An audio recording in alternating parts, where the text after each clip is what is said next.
Dans un nouvel enregistrement que nous nous sommes procuré, le maire de Roquebrune-sur-Argens tient des propos quasi identiques à ceux qui font polémique depuis hier.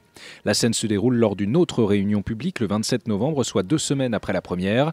Il évoque une fois encore la présence des Roms dans sa ville, les incendies à l'intérieur de leur campement et l'intervention des pompiers. Si vous voulez que je sois plus précis, c'est presque dommage qu'on ait donné l'alerte si tôt. Ces propos, Luc Joux s'assure une fois encore qu'ils ne sont pas de lui. Son seul regret, c'est de les avoir répétés. C'est pas un dérapage, c'est les propos d'un riverain excédé, et je précise à chaque fois que la phrase n'est pas de moi. Jamais j'aurais pu prononcer des propos comme ça.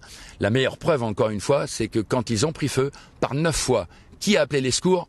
C'est moi, donc j'ai véritablement pas voulu leur mettre le feu. Une ligne de défense qui ne tient pas, selon l'auteur des 2 enregistrements, lui-même habitant de Roquebrune-sur-Argens. Il n'y a pas équivoque, puisque clairement, j'ai envie de dire, 2 fois, donc il y aurait 2 fois des mouvements au sein du public pour dire qui reprend les propos. J'ai envie de dire, il ne peut pas vraiment se défendre là. D'autant que ce ne serait pas la première fois que le maire de Roquebrune tient des propos déplacés.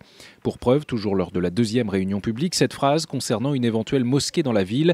Luc Joux vient alors d'être interrogé sur le sujet par un habitant. Tant que je serai maire, il y aura plein de mosquées, parce que ma France, elle est catholique. Déclaration applaudie. Le maire de Roquebrune, dans cette affaire comme dans celle des Roms, bénéficie du soutien assumé d'une partie de ses administrés.